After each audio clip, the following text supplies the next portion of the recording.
생존 우선순위 서바이벌 프라이어리티 2025년 5월 11일자를 진행하도록 하겠습니다. 소리내어 읽기와 컴퓨터로 쓰기를 바벨 구조도에 표현을 해봤습니다. 오늘의 편집 내용 제목들이 되겠습니다. 고교 일진화 수준이 된 국민의힘 PPP, 한덕수 전 총리에게 미국에서 선배가 보내는 편지, 한국의 독재를 진정 국민이 민주화했는가, 친중 세력 대 친미 세력의 대선 싸움도 아니다. 이번 대선은 친중 세력끼리의 싸움이다. 개그보다 정치, 김정은은 우크라 방치하면 서울 군대도 무모함을 따라할 것, 중국인 간첩의 천국돼가는 한국, 더불어민주당 적국에서 외국 간첩법 적용 확대 반대, 가난한 핵미사일 독재자 이미지는 오래됐다. 경제도 좋아 북한이 걷기 시작한 독자적인 길이란. 고마워 버핏, 그런데 당신 덕분에 우리 경제가 혁신적이었을까? 블룸버그 칼럼이 던진 도발적 질문. 유럽 정상 키이우 합동 방문, 러시아의 정전 압박, 트럼프와 공정으로 편집을 했습니다. 고교 일진화 수준이 된 국민의힘 PPP, 한동훈 친윤 한덕수로 후보 교체 날치기, 북한도 이렇게는 안 해 라는 제목으로 이현미 기자가 세계일보에서 5월 10일 날 보도한 내용입니다. 아직도 윤과 김건희 휘둘리는 당 안타깝다. 국민의힘 한동훈 전 대표는 10일 초유의 대선 후보 교체와 관련해 국민의힘 친윤들이 새벽 3시에 친윤이 미는 일명을 당으로 데려와 날치기로 단독 입후보시켰다며 북한도 이렇게는 안 한다고 밝혔다. 여기에 북한을 또 비유를 하는 이유는 좀 곰곰이 생각을 해봐야 될 것 같네요. 김 후보가 저를 막으려고 한덕수 후보와 친윤들 한 팀처럼 이용한 과오가 있는 것도 맞고, 설령 경선에서 선출된 후보를 교체할 사정이 생겼다고 가정하더라도 다른 경선 참여자들을 배제하고 왜 당원도 아닌 특정인 한덕수로 콕 집어서 교체해야 하는 건지 설명 불가능하다며 직전에 기습 공고해 다른 사람의 입후보를 물리적으로 막았다고 지적했다. 국민의힘은 이날 새벽 비상대책위원회와 선거관리위원회를 동시에 열어 대통령 선출 절차 심의 요구, 김문수 후보 선출 취소, 한덕수 후보 입당 및 후보 등록 등 안건을 의결했다. 새벽 3시에서 4시 1시간 동안만 후보 등록을 물리적으로 막았다. 새벽 3, 4시에 그걸 어떻게 긴급해가지고 이거를 보통 날치기 통과라고 국회에서 쓰는 용어로 그런 짓들을 하네요. 한 전 대표는 김 후보에게 한 후보로 교체하는 이유가 비공개 샘플링한 여론조사 때문이라는 변명은 납득하기 어렵다는 뉴스입니다. 이 뉴스를 읽어보면서 느끼는 것은 고교 학생회장 선거에 일진들이 쥐락펴락하는 드라마를 연출했다고 비유를 해보고 싶습니다. 과연 현재 이 기성인들이 미래 세대에게 도대체 뭘 가르칠 수 있을까 걱정됩니다. 여야 친중 세력 간의 대선이라고 비유한 것에 놀란 것일까? 한덕수를 입당시키고 전격 후보 등록을 시켰다. 정말 이제 대통령 얼굴마담 만들기인가? 국힘이 민주당 이중대인가? 분란이 일어나면 분명히 이재명한테 유리한 거죠. 그래서 쌍권청이 문제네라고 표현해보고 싶습니다. 한덕수 전 총리에게 미국에서 선배가 보내는 편지라고 마이클 심 매사추세츠대 국제경제학 박사가 유튜브를 운영을 하고 있습니다. 5.16 혁명 세력에서 유일하게 생존하고 있는 분이 있는데 오늘의 대한민국을 있게 한 경부고속도로, 포항제철, 광부, 간호원, 파독 등을 설계하신 박정희 대통령의 숨은 인재 양재훈 박사가 중고교 후배인 한덕수 후보에게 보내는 편지를 자기한테 보내와서 그 전문을 이렇게 소개를 하고 있네요. 그런데 그냥 개인적으로 은퇴한 사람인 줄 알았는데 민족중흥회라고. 저는 민족중흥회 이런 이름을 쓰고 뭐 이렇게 하면은 그 교포들이 돼 있는 사람들인데 왜 한국을 떠났나 묻고 싶어요. 민족중흥회 이런 거 하려고 그러면은 한국에서 머물러 있으면서 해야 되는 거 아닌가. 그런데 좀 죄송한 얘기지만은 미국에 넘어가서 미국에서 한국을 콘텐츠로 해가지고 뭐 방송은 할 수 있겠지만은 그러나 국내에서 그 거주하면서 활동하는 사람들하고는 뭔가 거리감이 있다. 그 미국과 한국의 거리만큼이나 그분들이 객관적으로 본다고 볼 수 있을까요? 글쎄요. 자신의 신변은 미국에 있으니까 안심이 되는 걸까? 그런 생각들을 하면서 좀 많은 생각을 하게 되네요. 김문수 후보로 단일화하라는 요구사항입니다. 이 편지는 한덕수 긴급 기자회견 후보 재선출 입장 내나 TV조선에서 보도를 했습니다.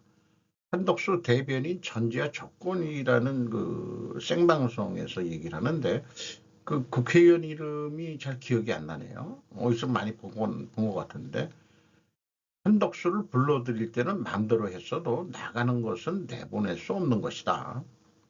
목표는 대선에 승리하자는 것이다. 목적을 위해서 수단과 방법을 가리지 않는 게 정치인가?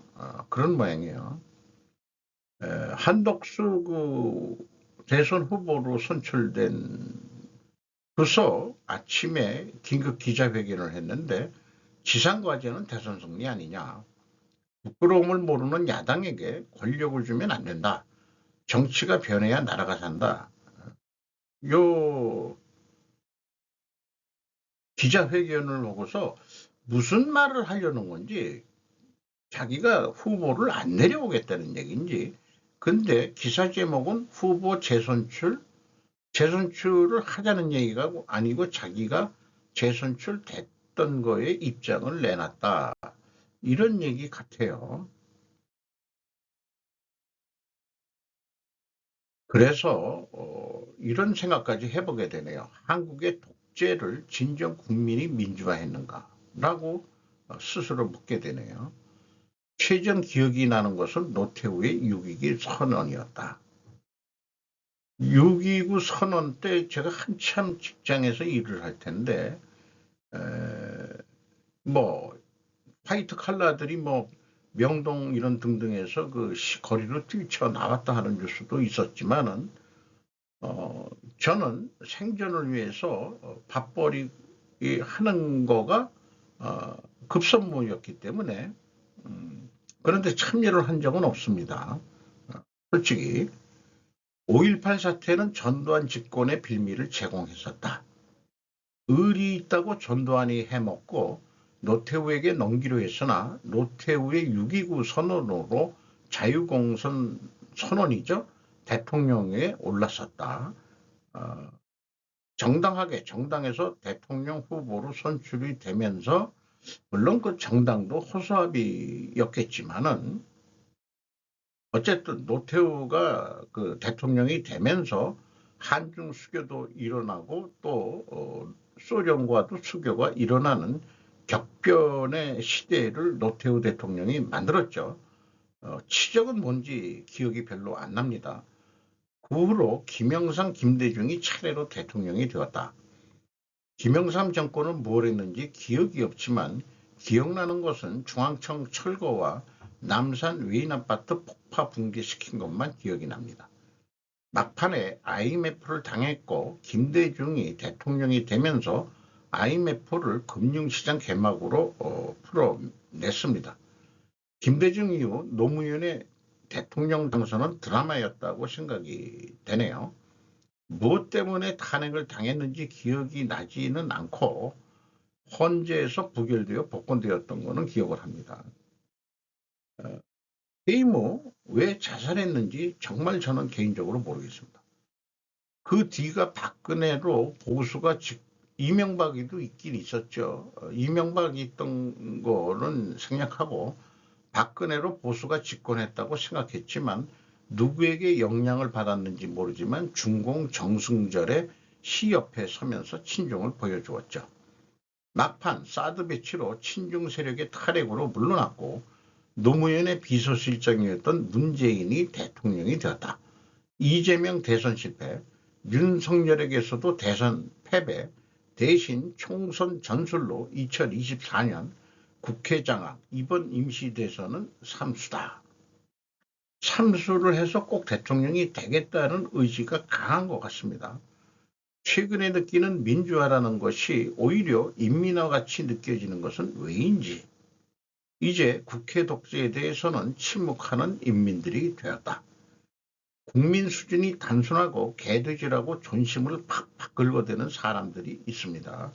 보수 유튜버 쪽에서 SNS의 역량이라고 저는 판단이 되고 국민은 단순한 게 당연히 좋습니다. 저도 단순한 것을 매우 좋아합니다. 그러나 단순하지만 지혜롭고 싶습니다.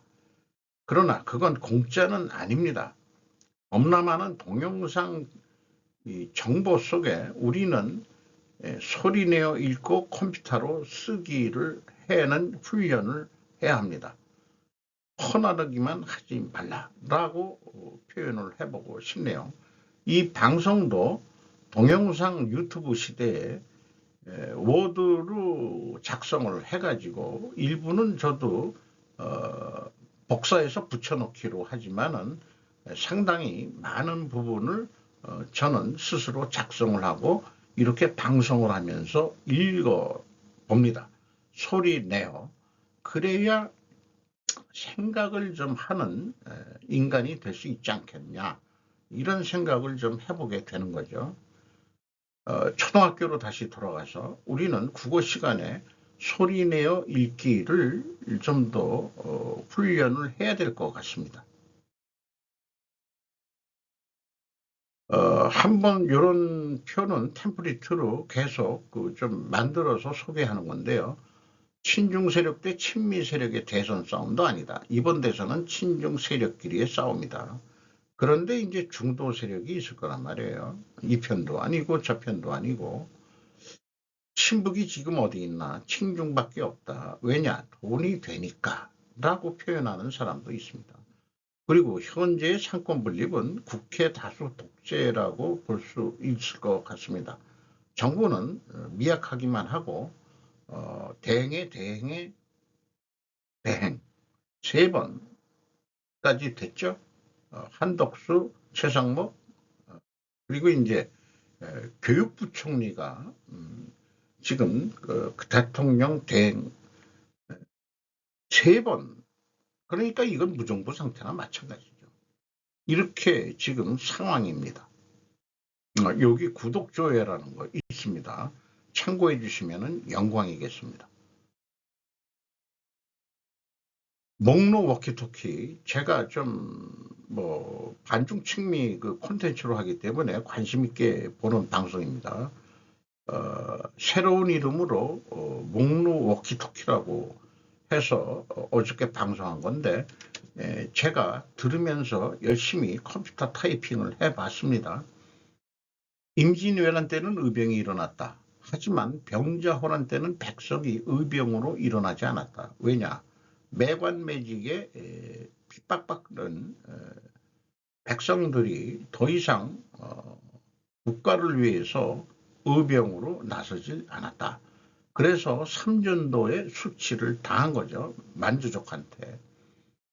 현재 한국을 탈출하는 국민들이 늘고 있다고 합니다. 이유는 정치 때문이다.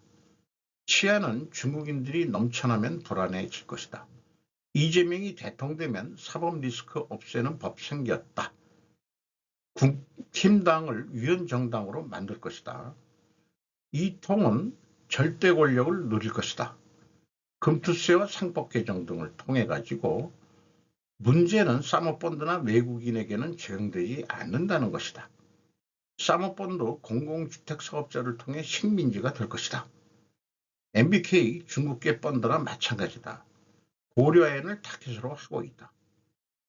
중국화로 가는 특급 열차다. 모든 것을 사회주의하려 한다.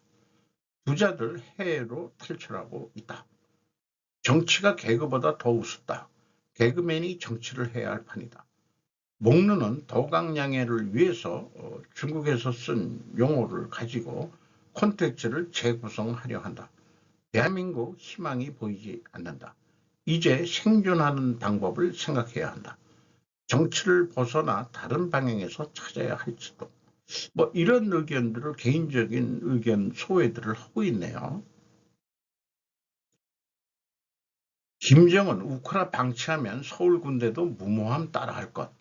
김미나 기자가 연합뉴스 TV에서 5월 10일 보도한 내용입니다.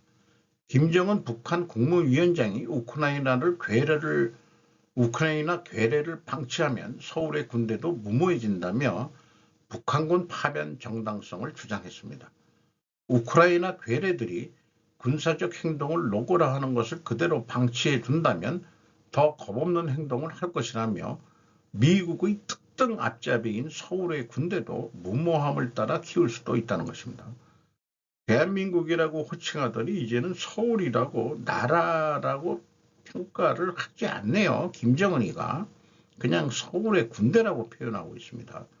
지가 마치 통일을 한 것처럼 이런 표현이 나오네요. 시간방진 XX 같으니라고. 통일부는 러시아의 지속적인 전승절 참석 요청에도 불구하고 최고위급 인사의 모스크바 방문이 이루어지지 않았다고 평가했습니다. 대신 김정은이 러시아 대사관을 직접 방문해 러시아 체면을 세워주고 러북 밀착을 대내외에 부각했다고 분석했습니다. 화면 속에 밑에 나와 있는 것은 조선중앙TV에서 지금 우리 마음은 승리의 열병식장인 붉은 광장에 있는 푸틴 대통령 동지와 전체 러시아 인민군대와 함께 있다고 하시면서 뭐 이렇게 얘기하는 투죠, 얘네들이. 그리고 러시아 대사관을 방문해가지고 갔는데 김주의 이 여식이 이제는 10대면은 요즘 뭐 이렇게 꾸미니까 뭐 여성스럽게 보입니다. 예, 뒤에 통역관이죠. 이제 이 친구 얼굴은 많이 좀 나왔습니다. 그 북한에서 지내다 보니까 그 이렇게 악수하는 그 군인이 절도 있게 이런 것들이 그 북한에서 많이 배운 모양이에요. 러시아 군인들이. 그리고 그 열병식에 김영복 등 북한군 지도부 대표단이 참석해가지고 악수를 한 다음에 포옹하는 장면을 또 연출을 했습니다. 그 옆에도 북한군들이 도열해 있습니다. 이게 그 크렘린궁 앞인 모양이죠. 인파들이 꽤 많이 나와 있네요. 중국인 간첩에 천국돼가는 한국. 더불어민주당 적국 외국 간첩죄 적용 확대 반대. 이런 현재 정치 상황 속에서 여러 번 이런 뉴스들이 나왔었는데 양지호, 박상기 두 기자가 5월 10일 날 조선일보 일본판에서 보도했습니다. 우리나라 그 플랫폼, 브라우저 플랫폼인 네이버에서 이런 뉴스들이 쉽게 눈에 안 띕니다. 내용은 생략하고요. 여러 번 나왔기 때문에 그 드론 촬영을 하고 군시절 이런 등등 또 우리나라 군인이 정보를 팔아먹은 거 뭐 등등인데 북한만 주적으로 지금 돼 있기 때문에 간첩법으로 적용을 지금 못하고 있다 그런 얘기죠. 국가정보원은 간첩법 개정이 필요하다고 강력히 촉구한 것으로 알려졌다. 한동훈 법무부 장관 때부터 이것도 지속적으로 했던 거죠. 그래서 국회한테 개정 의뢰를 시켰는데 지금 반대하고 있습니다. 더불어민주당 애들이. 미국, 일본, 중국 등에서도 적극으로 물론 외국을 위해 벌인 간첩행위도 처벌하는 법률이 있죠. 그러니까 지금 이런 객관적인 상황을 보면은 우리나라가 마약 천국뿐만이 아니라 스파이 천국까지 되고 있는 나라다. 왜냐? 더불어민주당이 바로 친중 간첩이기 때문이다. 라고 결론을 내릴 수밖에 없습니다. 가난한 핵미사일 독재자 이미지는 오래됐다. 경제도 좋아 북한이 걷기 시작한 독자적인 길이란 아사카와 신스케가 일본판 뉴스 위키지에 보도한 내용입니다. 바라던 대미관계 개선과 평화 통일을 포기한 북한 경제 선장 전망은 의외로 밝다. 그것은 북한이 독자적인 길을 걷기 했기 때문이다. 대미관계 개선과 한반도 평화 통일이라는 건국일의 국가 전략은 거의 포기했다. 한국에 대해서는 동족이 아니라 적국이라고까지 잘라 말했다. 대한민국 군대라고 안 그러고 이제 서울 군대라고 하네요. 앞에서 얘기했듯이 남측 통계에 따르면 2023년 북한의 경제 성장률은 3.1%, 국내에는 철광석이나 석탄, 히토류 등의 자원이 있어 배후에는 중국이나 러시아라고 하는 시장과 지원국이 삼간다. 이런 표현으로 번역이 됐네요. 피해동맹 중국과도 불화설, 또 한국과의 관계는 단절 상태다. 북한의 유화적이었던 문재인 정권을 배신자라고 부르며 대북 강공책을 펴던 윤석열 정권은 상대하지도 않았다. 그런 이른바 적국 선언이다. 지정학적 변화도 겹쳤다. 우크라이나 전쟁 중인 러시아는 북한의 지원을 요청했다. 북러 전략적 동반자 협정을 2024년 체결하면서 북한은 무기 지원, 심지어 자국 병사 파견까지 하고 있다.